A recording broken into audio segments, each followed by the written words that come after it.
Hey, this is Sylvaine, and you are listening to the Brutally Delicious podcast.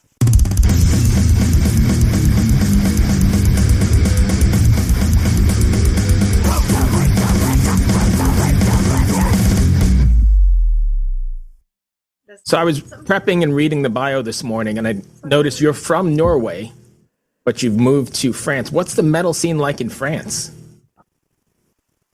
Yeah, so actually I live like halfway in Norway and halfway in France. And the last few years after COVID happened, I've been more in Norway actually to be close to my family while this pandemic thing was happening. But so the metal scene in France there's a lot of great stuff happening in the underground scene in France. But I think the main issue that is still quite prevalent in France is the fact that metal is kind of looked down upon a little bit. So it's hard for the metal scene to be flourishing and just, I don't know. It's not easy being a metal band in France because it's really not a genre that's very appreciated there. Right. I think it's changing a little bit with bands like Gojira that is into the scene. But yeah, it's not an easy genre in France for sure. It's a little bit better here in Norway when we kind of have the black metal tradition and everything. So that was my next. Yeah, that's my next question. I mean, I don't know. As an outsider, it seems like Norway's got something in the water that is creating all this great metal, and you don't see that except maybe Finland. I think might be the other country that does it, but those two export probably like 75% of the great metal bands. For sure, yeah. There's been, ever since like the 90s over here, even in the late 80s, actually, both in Norway and Sweden, like with the death metal scene and the black metal scene, it's been a huge thing here, and it still is. Like, it's still one of our main exports in music. So, For sure. I don't know exactly what it is, but I think it's, at least for the black metal scene, I really think it's connected to the nature we have here and then the landscapes and everything. Obviously, I know that the original wave of the black metal was also kind of like an anti-Christian thing, right? Because Norway has always been a very much of a Christian country. Even now, it's only a few years since we separated state and church. And in a city like Oslo, obviously, you haven't felt it as much because it's more secular and everything. People aren't as practicing Christian. But the whole Christianity has really marked the country. So it's been a quite conservative country in many ways. We were like a peasant country for a long time until we took oil, like in the 60s, 70s. So yeah, metal has definitely been a big thing here. It was a bit like when it first came out, people were a bit shocked and stuff. But between the nature and the roots of the country, I think it just has helped these kind of bands grow. Maybe also the seasonal changes and stuff. Like I know you mentioned Finland as well. The fact that it's quite an extreme place to live in terms of really lack of light in the winter. Up north, there's absolutely no light whatsoever for like months. There's absolutely no sunlight at all. That's got to play on your nerves and your psyche and everything, right? Yeah, I think you have to be kind of a special person to be able to deal with that. But if you grow up with that, you can get used to anything. Yeah. I guess.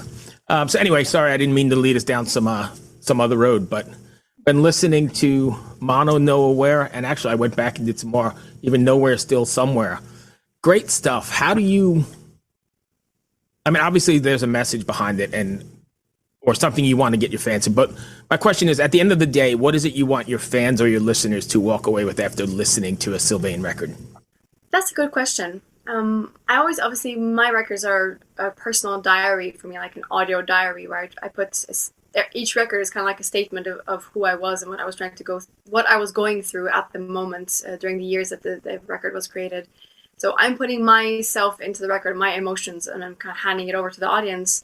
But I want the audience to be able to put their own story into the songs, of course. So what I want the audience to walk away with after having listening to any kind of Sylvaine release is I'm hoping that they can make them feel something. It doesn't have to be the same thing that I felt when I was putting my emotions into the songs. But just if I can make people feel something out there, like touch them in whatever way, that is what makes this whole thing worth doing, basically.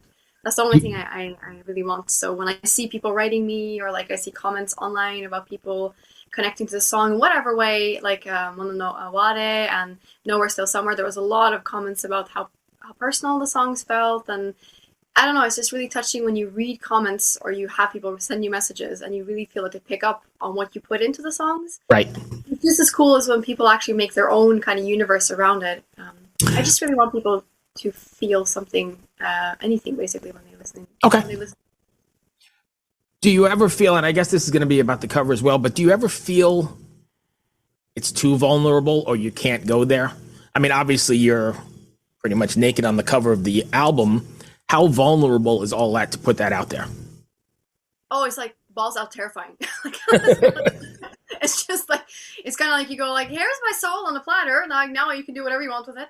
Right. So of course it's something that is quite scary. I'm not gonna lie. Like every time you get around to releasing a record, you have to share this stuff with the world, and it's always a bit like, what am I doing here? Right. But I don't really have a choice. This is what comes out of me. That's what comes out. I never really made music in the sense that I want to achieve that or that and that. It kind of just like let it be a catharsis. Like for many other artists do this Right. the same way. It kind of pours out of you. And whatever comes out that's what you have to deal with. And for me, it's always like very personal and the matters that I maybe don't like to talk about or that I can't really put into words, or it sounds weird when you start talking about it. People think you're strange. So it's basically a way to channel all that. And it's obviously very... it's just quite scary when you start sharing this with people. Do you ever feel you've gone either too far and you might alienate people, or do you ever feel like, no, I can't go there because that's just too much? I try not to think like that, because I think as long as the expression is pure and the emotions are pure and you've got something real to say that comes from a place of authenticity, it doesn't matter if it's too far, actually. I try not to filter myself in that way. I try to be a bit more spontaneous and kind of let go. Sometimes you sit back and you listen to a demo and you go, ooh, this is going to bring up some questions and things you might not want to talk about. Right. But, in general, I think there is no such thing as too much, because if it's something that's honest and pure, I think people will connect to it. Even if I think you're right. I think people respond to the honesty and the organic nature of things. And you can pick that up. And even though this is really heavy, I don't know if it's necessarily black metal, but just extreme metal, you could still feel the emotion and the passion. And I think that's something a lot of people outside of the scene don't get, right? They just think it's, you screaming and a bunch of noise, but you can feel the emotion and the heartbreak and the gut wrenching. Does that make sense? Absolutely. Yeah, for sure. Like the people that are into the scene that kind of have the tools to read the music and to receive it, I think they can definitely feel where it's coming from. Whereas, for example, maybe people that are into, let's say, more commercial music, or it's not really their thing, it can be harder to feel. But I know, because I have a friend that is doing, how can I explain that? He maps out songs for this video game. It's like a rhythm game. Oh, okay. Supposed to stuff. Hits like different beats and stuff in the music. And that kind of game just generates people from all over the place in terms of musical tastes. Right. And I remember he did a couple of my songs and he had people play them. And the general consensus is people seem to be able to tap into the emotion of it, but a lot of people pick up on it as like, oh, that's so sad, if they don't have necessarily the tools to, they're not used to listening to this kind of stuff. But I think, of course, for some people it will still be like the heavier stuff will still be more like noise based, because you have like blast beats, you have distortion guitars, you have screams, which is not for everyone, and that's totally cool. Right, I 100% agree. When you're writing, I don't know if this is really even applicable in this kind of situation, but are you writing songs for how they're going to come across in the live setting, or do you adapt the songs to the live setting and just write a song for the song's sake? So it's funny you asked this, because this is a discussion I've had with my live drummer, Dorian. I love him to pieces, but we're very different when it comes to this, because I very much write in a way of I just want to express something, and it's very spontaneous. And of course, I say that it's spontaneous. The first idea is usually spontaneous, and then there's a hell of a lot of hard work that goes into writing a song, doing all the layers, trying to stretch. So many songs have 5 different structures before the final one. Some of them just appear and you're like, that works. But I try to keep it spontaneous. I try to keep it more about what I'm trying to express and the story within the full record, rather than think about, how am I going to do this on stage? Of course, during the process, sometimes I do have moments of, this is going to be so great to play on stage, or what are we going to do with the tuning of this one, or this kind of stuff. Right. So I don't necessarily think about that as I'm composing. I try to keep that as a separate entity. And then when we get to the part where we have to do this on stage, obviously we have to kind of adapt the songs a little bit. So it's more that way than me thinking about it while I'm composing. Whereas my drummer would disagree with me, and he's like, the stage is where music really exists, so you have to compose with that in mind. And I'm like, yeah, you're right, kind of, but that's just not how I'm wired. I ask that question a lot, and I get both sides, because I understand, it is sort of especially the more theatrical bands, they have to kind of, a breakdown will come here or whatever. But I also get that it's also very organic and, like you said, honest when it's coming spur of the moment, and I'm not thinking about Madison Square Garden or whatever venue you're playing. Yeah. I wish we were playing. I put it out. I put it out in the universe for you. So I said, what is your plans to take this live? Is it still a precarious thing, or is it something that's on the agenda? Something that's on the agenda for sure. I mean, it's hard to say with the situation as it is now in the world. We can never say something for 100% sure at the moment. But yeah, definitely we are supposed to be playing these songs on stage live during this year, like in several different places around the world. So hoping that happens. We're definitely really excited to play the new songs on stage because we have 4 records to choose from now. So it's getting to the point where you can actually make the set list that you really can make it for specific crowds and stuff. It's pretty cool when you have a certain amount of records to get into, that kind of stuff too. Oh yeah, when you have a back catalog, for sure. Was a lot of this album written during the pandemic? It was like half and half, I would say. Like I started out writing this record in 2019, and there was like half of the songs were written, or at least started during 2019, and they were kind of finalized in 2020. And half the songs were written during the pandemic, like right in the middle of the pandemic. Do you find the emotion of those two differs because of what you were bringing to the table post-COVID, or whatever the hell you want to say? Post-COVID, mid-COVID, who knows? Right, whatever. Yeah, exactly. Like, who knows anymore? No, I think it definitely colored the record. I think every single person who was creating something, if it was music, if it was writing, if it was visual art, I think everyone has been colored by COVID, because not only obviously was the global aspect really overwhelming for everyone, but I think this pandemic really forced people to kind of, get a mirror on themselves and their life and figure out what is actually important to me, what is going on. It was just like a huge awakening, global awakening, and a personal awakening for everyone. So of course that colored the record, but in my case, it was also very much related to like a personal situation that was going on for me in 2019 and 2020 that just happened to align with COVID, and the whole like feeling of loss that I was feeling personally because of my situation happened to again align with the global situation and the global feeling of loss. So of course COVID, I think, amplified the feelings that I were already here, and they just like made it so much more real in a way. But I'm quite sure that this record would have sounded similar, if not exactly the same, right, even without the pandemic, just because it was coming from a place that was unrelated, but then somehow it just really related. It really fits with the vibe of the whole pandemic as well. So I know this is sort of not Sylvaine related, but how do you see, I mean, I was just talking to somebody on a podcast just prior to you that I think with everybody being locked up and in their basements and, like you said, focusing on themselves and what's important, there's going to be like an explosion or a renaissance of arts all the way across, not just in music, but in like painting and in literature, because people have been honing their craft for 2 years in their basements, right? Exactly.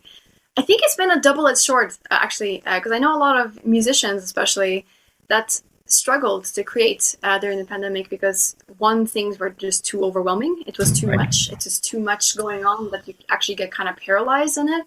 I think there's this kind of like romanticization of like depression or like feeling down, all this stuff, and arts. And I'm not sure, for me anyways, it doesn't really go together. When I feel really bad, I'm not able to create. I can maybe write lyrics, but lyrics that I can't use in anything because they're so fucking dark afterwards.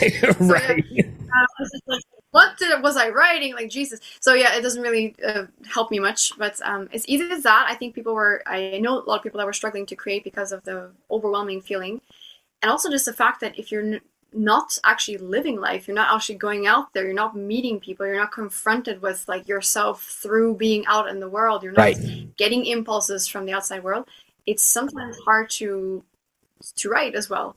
Because we need to live, we need to experience to be able to have something to say. Even if things come from the inside, it usually comes from having been faced with the outside world that makes you go within again. Some sort of experience. It's been for some people, yeah, exactly. It's been for some people a really productive time, a really like blossoming creative time, and for other people I think it's been really hard. And the fact that also there's an expectation there because like, oh, you had so much time, why haven't you made like 3 albums? That also could overwhelm artists or like again painters or writers or anything. So it's been like, I think it's been like half and half. It's been a great time to hone your craft and to lose yourself in your art, to get away from also what's going on in the outside world. At the same time, it's can be hard to do exactly that because it's too pressing and too heavy, too many questions, too many insecurities. I also think we're going to see, or this whole thing levels the playing field a little bit, right? Because now you've had some of these local bands or underground bands have had 2 years to put together, the best fucking album they can. And then that's going to be able to compete with a lot of other stuff that's out there, because normally you kind of turn it around, or you're doing it in your basement and you got to do it in a rush, or there's no funds. But now that you've had the time, it's leveled it a lot, I think. Yeah, for sure. Absolutely. Yeah. It has given also like the people that maybe didn't have the time before because they had, let's say, a regular job or Right. something that just like kind of got in the way of their creative process.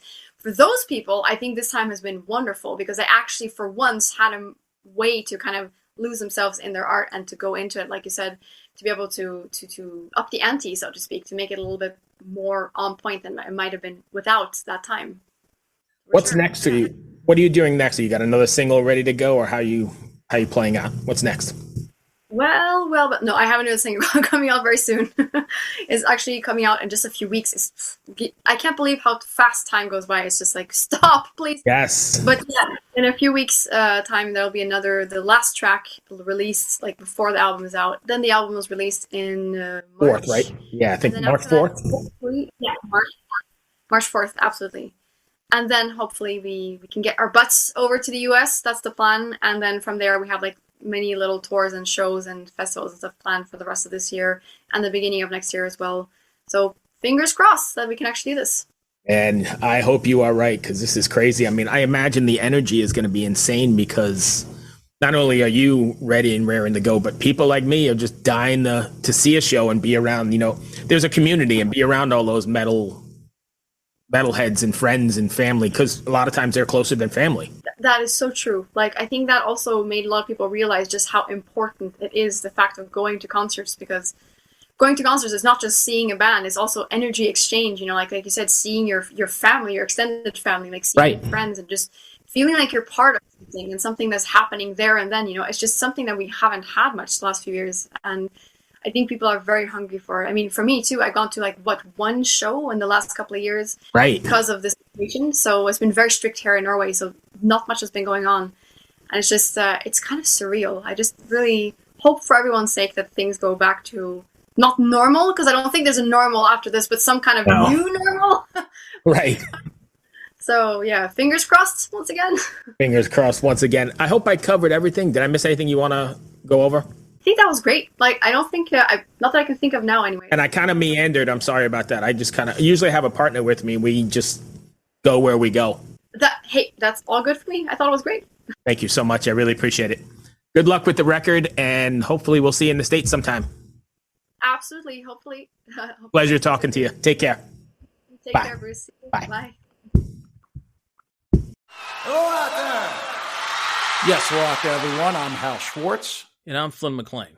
Together we host None But the Brave, a podcast dedicated to the music and career of Bruce Springsteen. Bruce and E Street Band are on tour right now for the first time in 6 years, and we're taking a detailed look at what's happening on stage in our bi-weekly episodes. We've also been recently joined by some very exciting guests, including rock journalist Warren Zanes and Stephen Hayden, Backstreet's Magazine founder Charles Cross, and Barstool's Kirk Minahan. If you're a diehard Springsteen fan, this is the show for you. So please subscribe to None But the Brave on your favorite podcasting platform, and we hope to see you further on up the road. Thank you so much. We'll be seeing you.